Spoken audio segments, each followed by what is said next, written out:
शब्द 8 अवतार मीमांसा एक विस्तृत कबीर साहब ने अवतारवाद पर कहा है।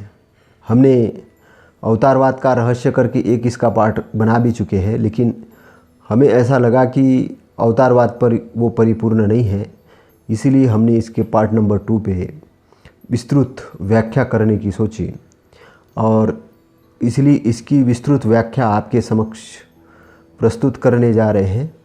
कृपया आप ध्यानपूर्वक सुनिए। तो इसका जो कबीरदास साहेब जो बात कह रहे हैं उसका हिंदी का रूपांतरण और उसका विस्तृत हम व्याख्या अभी देखेंगे।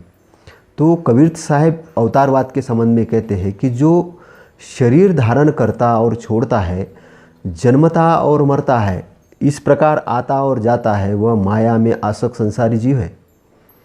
सर्वज्ञ, सर्वत्र व्याप्त, सर्वशक्तिमान, सर्वरक्षक आदि ईश्वर के जो लक्षण शास्त्रों में वर्णित है, उसके अनुसार वह सबका प्रतिपालक हो ही सकता है।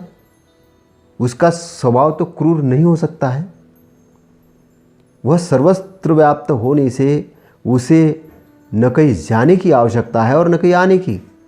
मत्स्यावतार तथा कच्छपावतार के नाम से उसे मछली तथा कछुआ होने का क्या प्रयोजन हो सकता है। उसने मत्स्यावतार लेकर शंखासुर की हत्या नहीं की। सर्वपालक तो दयालु होता है, उसको किसी से द्रोह नहीं हो सकता। कहो भला वो किसको मार सकता है।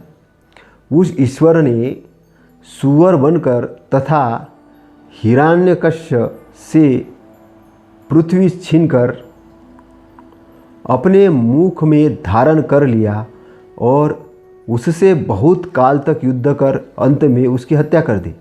यह शुक्रावतार का वर्णन ईश्वर का मखौल ही है।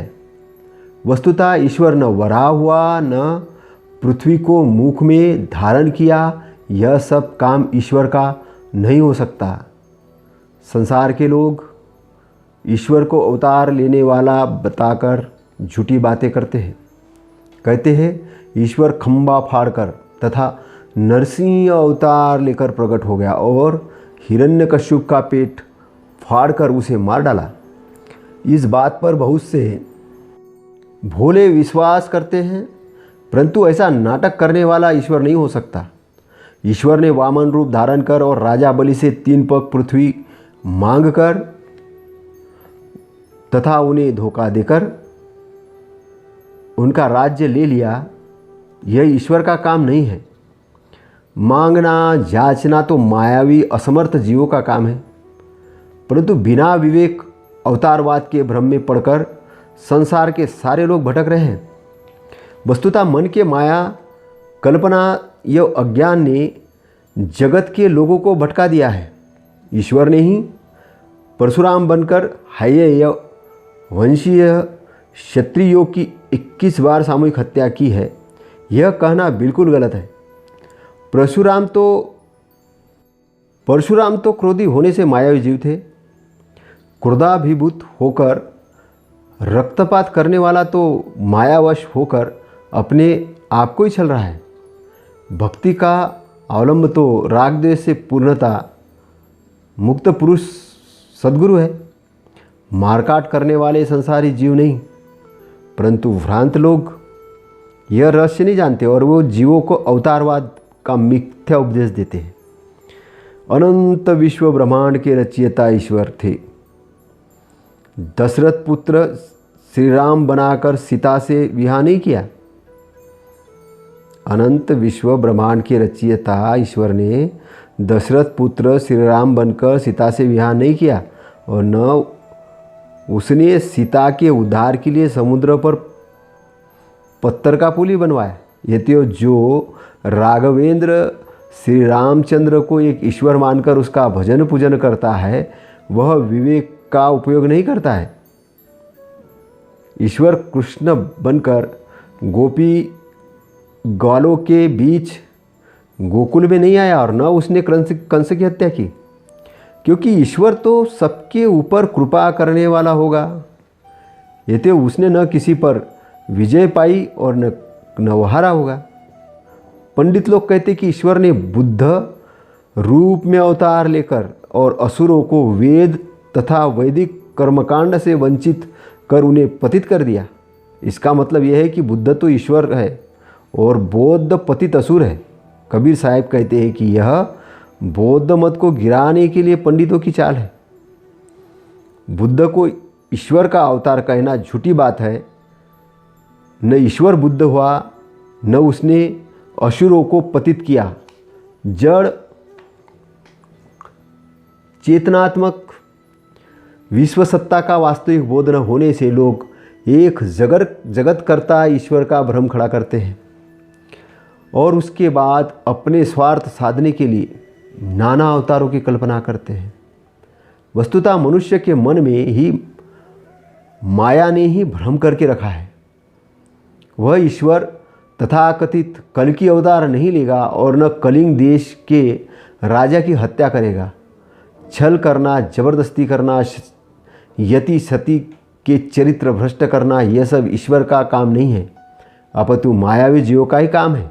जिन लोगों ने उक्त दसों को अवतार मानकर तथा उनके चरित्र को ईश्वर माया मानकर उनकी पूजा की या करते हैं, वे तत्व विवेक से रहित है। सद्गुरु कहते हैं कि हे संतो सुनो, जो पैदा होता है और मरता है वह ईश्वर नहीं, किंतु कर्मवश संसार में भटकने वाला जीव है। तो व्याख्या क्या है इसकी? शास्त्रों में ईश्वर के विषय में कल्पना है कि वह सर्वत्र व्याप्त है, सर्वज्ञ है, सर्वशक्तिमान है, न्यायी है, दयालु है, इत्यादि इत्यादि बहुत सारा। ऐसे ईश्वर के रहते हुए भी संसार में चोरी, मिलावटी, व्यभिचार, हत्या, डाका, नाना अत्याचार होते हैं। यहाँ तक कि ईश्वर के नाम पर ही ईश्वरवादियों ने पूरा काल से मानव का खून बहाया है। मूक, मासूम, मानवेतर प्राणी ही नहीं, किंतु धनबल, जनबल, शरीर बल, विद्याबल आदि से कमजोर लोगों भी बली अत्याचारी द्वारा सदैव पीछे गए हैं और आज भी पीछे जा रहे हैं। ईश्वर सब जगह बैठा है, सब कुछ जानता तथा सारा बल रखता हुआ भी मुखदर्शक बना असहाय की तरह क्यों जी रहा है? इस प्रकार ईश्वर के जितने लक्षण बताए जाते हैं उन पर परख की कसौटी पर लगाने पर वह स्वप्न की तरह ही ज्ञान की जागृति होते हुए भी उड़ जाता है। परंतु भावुक उपासकों ने अवतार भी पैदा कर लिए और इस प्रकार अवतारों को जैसे कि वासुदेव कृष्ण भागवतों के इष्टदेव थे। प्रारंभ में उनका तथा विष्णु का कोई संबंध ही नहीं था। डॉक्टर हेमचंद्र राय चौधरी का अनुमान है कि संभवतः 3री शताब्दी ईसा पूर्व वासुदेव कृष्ण और विष्णु की अभिन्नता की भावना उत्पन्न हुई थी। अवतारवाद के इस विकास का कारण प्राय बौद्ध धर्म से जोड़ा जाता है। बौद्ध धर्म तथा भागवत संप्रदाय का भक्ति मार्ग दोनों समान रूप से ब्राह्मण साहित्य के कर्मकांड या यज्ञ प्रधान धर्म की प्रतिक्रिया के रूप में उत्पन्न विकसित हुए। इसके फलस्वरूप धर्म के क्षेत्र में ब्राह्मणों का एकाधिकार लुप्त हो गया था। बौद्ध धर्म का एकाधिकार का प्रचार देखकर ब्राह्मणों ने भागवतों को अपनी ओर आकर्षित करने के उद्देश्य से भागवतों के इष्टदेव वासुदेव कृष्ण को विष्णु नारायण का अवतार मान लिया। इससे अवतारवाद को बहुत प्रोत्साहन मिला, साथ ही साथ विष्णु का भी महत्व बढ़ने लगा। इस तरह अवतारवाद की सारी भावना धीरे धीरे विष्णु नारायण में केंद्रीभूत होने लगी और वैदिक साहित्य के अन्य अवतारों के कार्य विष्णु में ही आरोपित किए गए। लंबे उदाहरण से निष्कर्ष निकलता है कि अवतारवाद की कल्पना पहली बार शतपथ ब्राह्मण में की गई थी, जो ईसा के 1000 वर्ष पूर्व की रचना माना जाता है। इसमें बताया कि प्रजापति ने मत्स्य यानी मछली, कुर्म कछुआ तथा वराह यानी सुअर का अवतार धारण किया। ये तीनों ही अवतार मात्र काल्पनिक है। वामन अवतार की कल्पना 33 संहिता में आती है। इस बात की पुष्टि भी होती कि ईसा से 1000 वर्ष पूर्व की रचना ये मानी जानी चाहिए। वामन अवतार की कल्पना ऋग्वेद के प्रथम मंडल के 22वें सूक्त के अंतिम 16 से 21 6 मंत्रों में उद्भूत मानी जाती है। इसके संबंध में मुख्य 2 मंत्रों को यहाँ उपस्थित किया जाता है। विष्णु ने इस जगत की परिक्रमा की। उन्होंने 3 प्रकार से अपने पैर रखे और उनके धूलि युक्त पैर से जगत छिपसा गया। विष्णु जगत के रक्षक हैं, उनको आघात करने वाला कोई नहीं है। उन्होंने समस्त धर्मों को धारण कर तीनों पैरों का परिक्रमा किया है। विष्णु सूर्य है, उनकी किरणें उनके पैर हैं। उनका पृथ्वी, अंतरिक्ष तथा धूलोक में पड़ना उनके पैर पड़ना है। भारतीय अभारतीय सभी वेद विद्वान इस तथ्य को समझते हैं, परंतु पीछे वालों ने इस सूत्र से एक कहानी बना ली कि विष्णु ने वामन बन राजा बलि को छल कर 3 पद में उनके सारे राज्य भूमंडल को नाप लिया था। कथा ऐसी बनाई गई जिसमें विष्णु को छली सिद्ध किया गया तथा बताया कि उसने एक धर्मात्मा राजा बलि के साथ विश्वासघात किया। पुराणों में बताया गया कि विष्णु इंद्र के छोटे भाई थे। उन्होंने अपने बड़े भाई इंद्र की गद्दी स्थापित करने के लिए बलि को धोखा दिया। इंद्र तथा विष्णु के संबंध में भी सूत्र इसी सूत्र में मिल जाता है। इंद्रस्य युज्य सखा, अर्थात विष्णु इंद्र के साथी तथा मित्र है। पुराणों के अनुसार कश्यप की एक पत्नी दिति से बलि आदि दैत्य पैदा हुए थे तथा दूसरी पत्नी से अदिति से इंद्र, विष्णु आदि देवता पैदा हुए थे। दैत्य देवता का अर्थ पापी और पुण्यात्मा नहीं है, किंतु ये गोत्र मात्र थे जो माताओं के नाम पर चलते थे।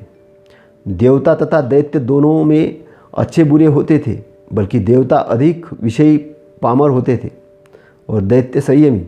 पौराणिक इंद्र तथा बलि के चरित्र से ही यह जाना जा सकता है। मत्स्य, कच्छप, नरसिंह, वामन, परशुराम जितने भी अवतारों की कल्पना की गई है उनमें से कोई भी पूज्य नहीं हुआ। अवतारों के अंतिम छोर में उदित हुए राम तथा कृष्ण ही पूज्य हुए। वस्तुतः श्रमणों, बौद्धों, जैनों के उत्तारवाद की प्रक्रिया में ब्राह्मणों ने अवतारवाद की कल्पना की।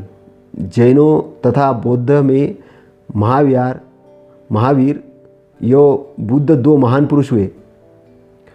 जैनों तथा बौद्धों पर माना गया कि उतारवाद के सिद्धांत से महावीर तथा बुद्ध महान यो पूर्ण पुरुष हो गए।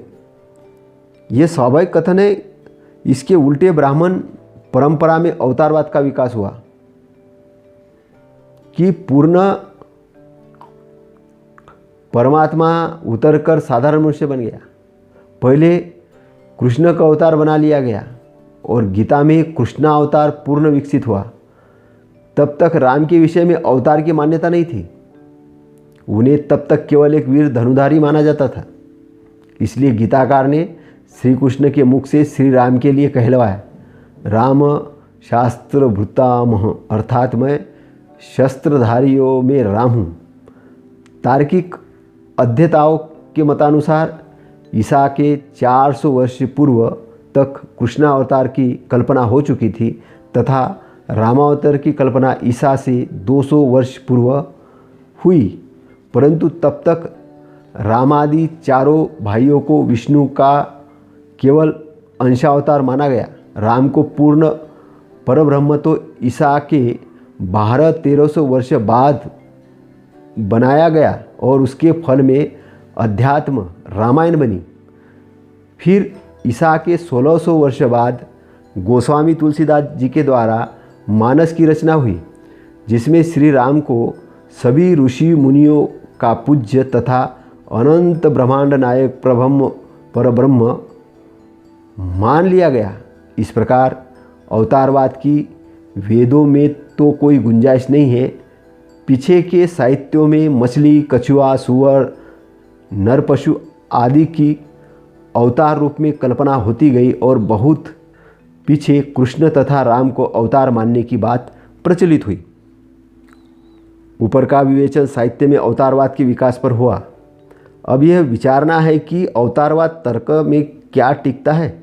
सद्गुरु ने इस शब्द में यही तो कहा है, विश्व अनंत देश तथा कालव्यापी है।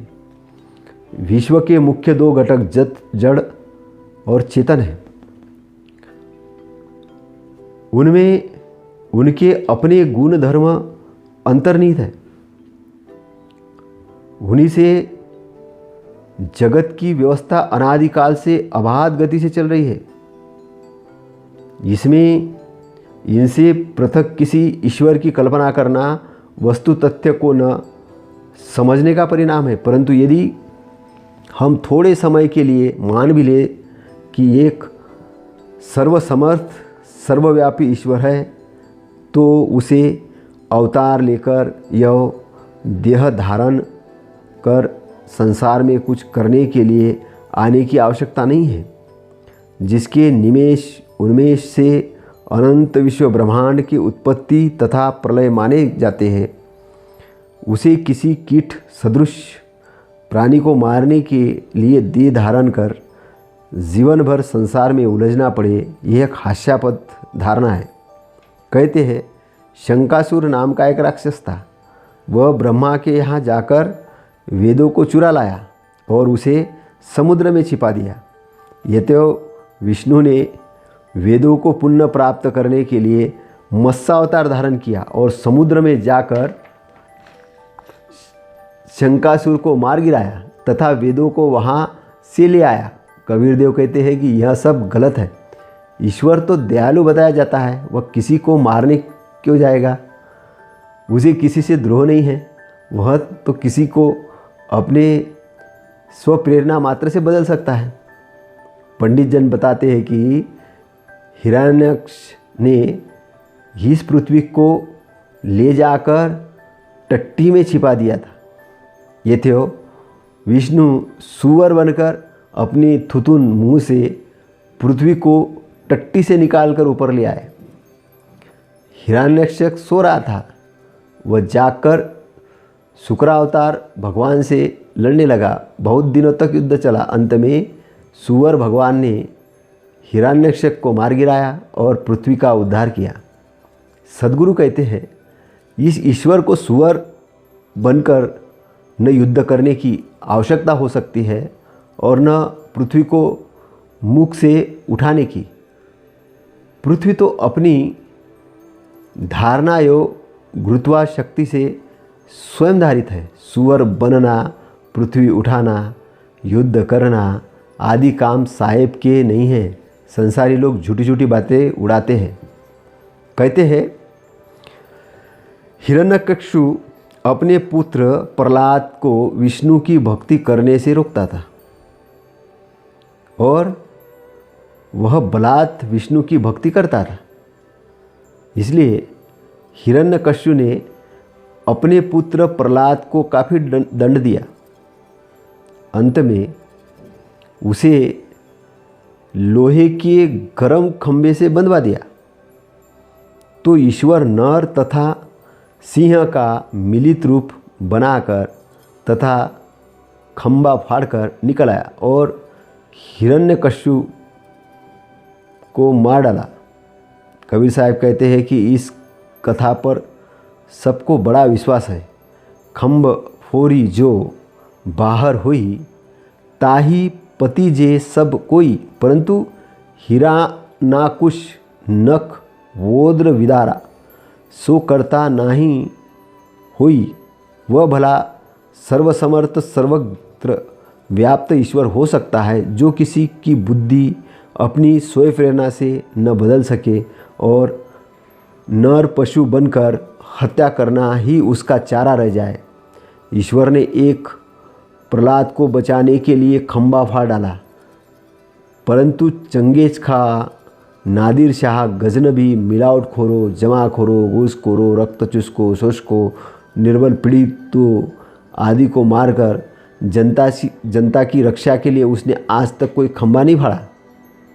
कबीर साहब कहते हैं कि हिरण्यकश्यपु का पेट फाड़ने वाला ईश्वर नहीं हो सकता। 52 रूप न बलि को जाचे। ईश्वर वामन रूप बनाकर राजा बलि से भीख नहीं मांगेगा। भीख मांगना, चल करना मानवीय मनुष्य का काम है, ये मानवीय मनुष्य का काम है। ऊपर उदाहरण दिया है कि ऋग्वेद के प्रथम मंडल के 22वें सूक्त में जो आया है कि विष्णु ने 3 प्रकार से पैर रखे। इसका अर्थ है कि सूर्य की किरणों का पृथ्वी, अंतरिक्ष तथा धूलोक में पड़ता है। परंतु इससे पुराणों के वामन बलि की कहानी गढ़ने में सफलता हो गई। भोले पंडितों ने यह भी नहीं सोचा कि इस कहानी से हम ईश्वर को मंगन तथा छली सिद्ध कर रहे हैं। कबीर साहब कहते हैं कि लोग बिना विवेक के अवतारवादी धारणाओं में भटक रहे हैं। माया और कल्पना में इसकी मिट्टी पलित कर दी है। पुराण कहते हैं कि ईश्वर ने ब्राह्मण परशुराम बनकर क्षत्रियों की अथवा हेय वंशी क्षत्रियों की 21 बार हत्या की। यह भी ईश्वर का एक माहौल और उसे हत्यारा सिद्ध करता है। यह वास्तव में क्षत्रियों की वरीयता की प्रतिक्रिया में गढ़ी गई कल्पना है। ईश्वर परशुराम बनकर क्षत्रियों को क्यों मारेगा? मारकाट करना तो क्रूर और छली मनुष्यों का काम है। ऐसी छली या हत्या करने वालों को तो ईश्वर वही मानेगा जिसे सद्गुरु की भक्ति नहीं प्राप्त हुई, जिससे सद्गुरु से यथार्थ का भेद नहीं जाना है। ऐसे लोग ही जीवों के मन में मिथ्या मान्यता का आरोपण करते रहते हैं। अनंत विश्वव्यापी जगत सृष्ट ईश्वर दशरथ का लड़का बनकर सीता से अपना विवाह करने नहीं आएगा। उसके वियोग में वह पेड़ पौधों, नदी पर्वतों से उसका पता नहीं पूछेगा। न वह वाली को छिपाकर धोखे से मारेगा, न पत्थरों से पुल बनाकर लंका पर हमला करेगा, और न उसको लेकर वह लाखों करोड़ों का विवध करेगा। इतनी सी बात जो नहीं समझ सकता, उसकी बुद्धि की क्या प्रशंसा की जाए? क्या ईश्वर को ग्वालों के साथ गाय चराना, नारियों के साथ रास करना या कंसादी को मारना पड़ सकता है? क्या यह सब काम ईश्वर के हो सकते हैं? क्या यही ईश्वर के लक्षण है? अवतारवाद की भावना जब काफ़ी बढ़ गई थी, तब अवतारवादियों को बौद्धों को नीचा दिखाने के लिए एक मीठे जहर की युक्ति सूझी। यह युक्ति ईसा के करीब 6वीं या 7वीं शताब्दी में सूझी। अवतारवादियों ने कहा कि ईश्वर ने असुरों की बुद्धि भ्रष्ट करने के लिए बुद्ध का अवतार लिया, और उसने असुरों को बताया कि वेद विहीन यज्ञ करने पर हिंसा होती है, यतियो यज्ञ मत करो। यह उपदेश सुनकर जितने असुर थे वे अहिंसक एवं यज्ञहीन हो गए। वे ही सब बौद्ध कहलाए। इसमें पंडितों की चालबाजी यह कि बुद्ध तो ईश्वर है, उनकी हम पूजा करेंगे, परंतु बौद्ध असुर है, वे वेद विरोधी हैं, उनका नरक होगा। भागवत में इसका वर्णन इस प्रकार है। कलयुग आ जाने पर मगध देश बिहार में देवताओं के द्वेषी दैत्यों को मोहित करने के लिए अजन के पुत्र के रूप में आपका यानी ईश्वर का बुद्धावतार होगा। पुराण लेखक तो सदैव यही लिखते हैं कि अमुक काल में यह होगा, वह होगा, जिससे यह सिद्ध हो कि लेखक सर्वज्ञ एवं त्रयकालदर्शी है, उसने यह सब पहले लिख दिया है।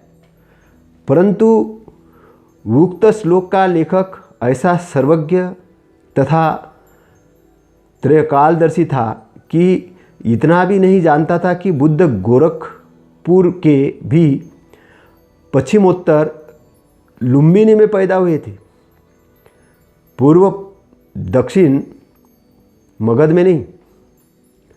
लेखक बुद्ध को अजन का पुत्र बताता है, जबकि वे शुद्धोधन के पुत्र थे। कबीर साहब कहते हैं कि न बुद्ध ईश्वर के अवतार है, न उन्होंने दैत्यों की बुद्धि भ्रष्ट की थी और न बौद्ध दैत्यासुर है। यह सब चालाक पंडितों का छलपूर्वक वाक्यजाल है। कबीर साहेब की पैनी तर्कपूर्ण वाणियों से लोगों के अपने बनाए कल्पित जाल जब कटने लगे, तब कितने तथाकथित पंडितों ने कहना शुरू किया कि कबीर के शरीरांत के बाद उनके शरीर में एक दानव घुस गया था। उसी ने कबीर की शक्ल में उपस्थित होकर खंडन मंडन की वाणियाँ कही हैं। पंडित कितना चालाक होता है, वह कबीर का आदर बनाए रखकर उनकी वाणियों की अविश्वसनीयता बना देना चाहता है। बुद्ध के साथ भी उसने यही किया है। ज्ञानहीन कर्ता के भ्रम में माये जग भरमाया। यह पंक्ति बड़ी मार्मिक है। जिन्हें कार्य कारण व्यवस्था तथा जड़ चेतन का ज्ञान नहीं है, जिन्हें विश्व सत्ता के नियमों का बोध नहीं है, वह इस संसार से अलग इसका बनाने वाला एक कर्ता की कल्पना करता है। वह सोचता है कि जैसे घड़ा का बनाने वाला एक कुमार है, वैसे संसार को बनाने वाला एक ईश्वर है। यह मन की माया कल्पना से ही उत्पन्न हुआ भ्रम है, जिसमें सब भटक रहे हैं। विश्व में मुख्य दो मूल तत्व, एक जड़ दूसरा चेतन, जिसे पुराकाल में सांख्य दर्शन ने क्रमशः प्रकृति और पुरुष कहा है। जड़ प्रकृति में अनेक तत्व हैं, वे सब मूलतः अनादि अनंत है। उसमें अपने स्वाभाविक गुण धर्म क्रियादि है जो अनादि अनंत है। इसमें जगत सृष्टि प्रकृति के अपने स्वाभाविक गुण धर्मों से सदा से स्वाभाविकता से पृथ्वी चल रही है। इस पर अलग बताना कौन क्या है। धार्मिकों ने प्रकृति का प्राय उदारतापूर्वक अध्ययन नहीं किया है। वे कहते हैं कि प्रकृति तो जड़ है, उसमें स्वयं क्रिया कैसे होती। यद्यं इससे अलग रहने वाला कोई ईश्वर प्रकृति में क्रिया पैदा करता है। उन अक्ल के धनी लोगों को समझना चाहिए कि जड़ प्रकृति के सारे तत्व, यह जड़कण स्वाभाविक क्रियाशील है। जड़ तत्वों में स्वभाव सिद्धि एवं अंतर्निहित क्रिया ही तो उनकी संपत्ति है, जिससे सृष्टि निरंतर विद्यमान रहती है। पूर्वी या पश्चिमी हवा चलती है, तब इसका अर्थ यह नहीं है कि तथाकथित ईश्वर पूर्व या पश्चिम की तरफ जाकर उधर से हवा को ढकेलता है, किंतु अपने दाब के नियमों से हवा स्वयं चलती है। पानी बरसने के प्रकृति में जितने नियम हैं, उनकी योग्यता होने पर पानी स्वयं बरसता है। इसमें चाहे किसी का लाभ हो या हानि, और जब योग्यता नहीं रहती तब वह नहीं बरसता। इसमें भी चाहे किसी की हानि हो या लाभ। प्रकृति जड़ है, वह यह नहीं जानती कि वर्षण, अतिवर्षण या अवर्षण से किसी की हानि होती है या लाभ होता है।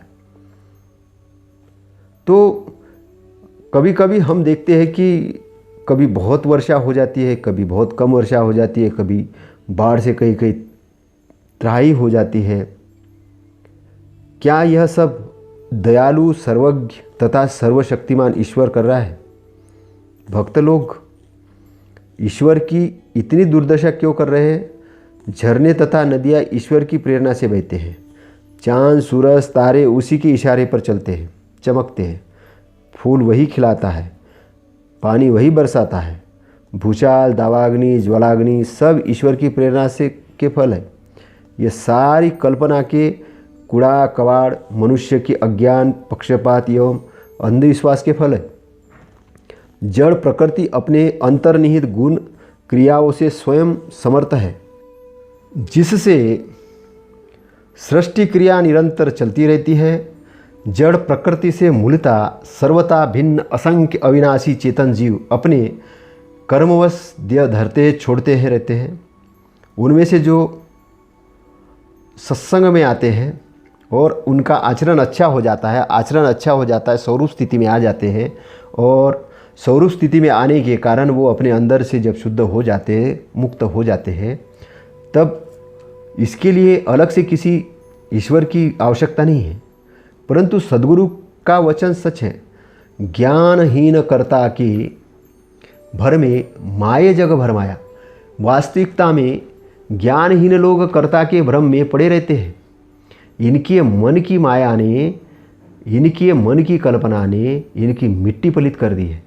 मैं करता नहीं भय निकलंकी, नहीं कालिंग ही मारा।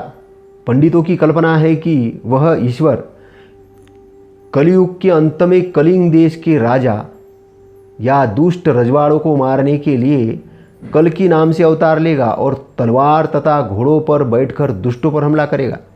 यह सब लिखते समय न मोटर यान थी, न वायुयान थे, न बंदूकी थी, न तोप था, न बम थे। तब केवल तलवार, धनुष्यधारी, अस्त्र शस्त्र तथा घोड़े, हाथी, रथ आदि थी। इसलिए पुराण के लेखक ने कल की भगवान की जो सवारी घोड़ा तथा शस्त्र तलवार घोषित किया है। लेखक बेचारा भविष्य से दुष्टा भी नहीं था। वह लिखता कि कल की भगवान वायुयान में बैठकर आएंगे, ड्रोन से हमला करवाएंगे, एक जगह से बैठ के कंप्यूटर से बटन दबाएंगे, दुष्टों पर भारी वर्षा करेंगे। वो कुछ भी ऐसे लिख सकता था, लेकिन नहीं लिखा, क्योंकि उसको उस खतरनाक अस्त्र शस्त्र के बारे में जानकारी नहीं थी, उस मशीन गन के बारे में जानकारी नहीं थी। तो कबीर साहब कहते हैं, ईश्वर को कल की नहीं बनना पड़ेगा, न कलिंग देशीय व्यक्तियों को मारना पड़ेगा। ये छल बल सब माया किन्ना, जत सत्य सब ठारा। सद्गुरु कहते हैं कि ये अवतार माने गए जितने हैं, उनके चरित्र में छल बल की बातें ज़्यादा है। छल करना, बलपूर्वक किसी का पर आक्रमण करना, और सब संसारी मनुष्यों के काम है। यति सती पवित्रता एवं सत्यवादियों को उनके पद से हटाकर पतित करना, यह सब काम विवेकवान के नहीं है। बलि को छलना, बाली को छिपकर मारना, युद्ध में धोखा देकर भीष्म, द्रोणाचार्य, मेघनाद आदि को मारना, वृंदा का सतीत्व नष्ट करना, 21 बार क्षत्रियों को मारा ऐसा कहना, ये मायावी मनुष्य के काम है। इन सब को ईश्वर या ईश्वरवाद कहना अत्यंत भोलापन है। अंत सद्गुरु कहते हैं, दश अवतारी ईश्वर माया, कर्ता के जिन पूजा।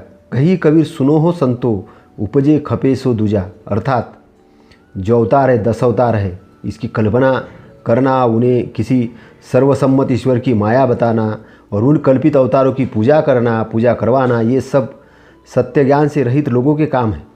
अवतारी ईश्वर तथा अवतारवाद दोनों ही मनुष्य के मन की कल्पनाएं हैं। अवतारी ईश्वर और अवतारवाद दोनों ही मनुष्य की कल्पना मात्र है। उत्पन्न होने वाला, मरने वाला, जन्मने वाला, मरने वाला कभी जगत का कर्ता नहीं हो सकता। अवतारवाद ने मनुष्य के मन में हीन भावना को उत्पन्न किया है।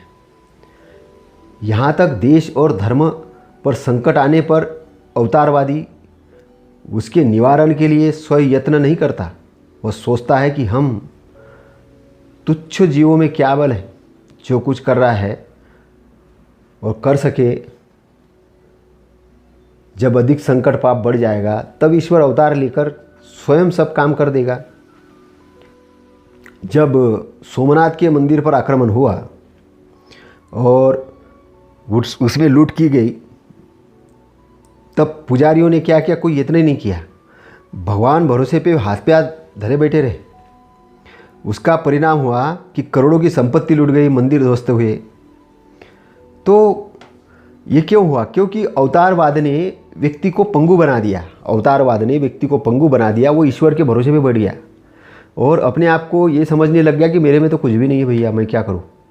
और ऐसा कर्म के चक्कर में भारत के अंदर में जो लोग इस प्रकार की विचारधारा मानने वाले लोग हैं, वो निठल्ले बैठे हुए हैं और वो सोच रहे कोई ईश्वर आएगा और उनको खाना खिलाएगा, उनको सब कुछ करेगा, और वो अपने दीनहीन बैठे हैं। बोलते हमारे में क्या है, हम तो गरीब है, हम ये है वो है, ऐसा कर कर के दीनहीन बैठे हैं। दीनहीन बनाने का काम ये ईश्वरवादी और अवतारवादी लोगों ने किया है, जिन्होंने ये ईश्वरवाद और अवतारवाद की कल्पना की है कि ईश्वर आएगा, अवतार लेगा और अवतार लेके इनका उद्धार करेगा। जबकि कबीर साहब कहते हैं कि मनुष्य अपनी उन्नति तो खुद ही कर सकता है, कि वो जब समझ ले कि मेरे अंदर में वो सारी शक्तियाँ हैं, तो वो दैव के भरोसे पे, ईश्वर के भरोसे पे नहीं रहेगा। और अवतार की कल्पना के बारे में जब उसको पता चलेगा कि कल्पना है, तब उसका मस्तिष्क अंधकार से दूर हो जाएगा और वो अपनी दुर्बलता को रोक देगा। तो क्या होगा कि दुर्बलता को रोकने के कारण वो एक अपने आप में एक विजेता बनेगा, वो जितेंद्रिय बनेगा।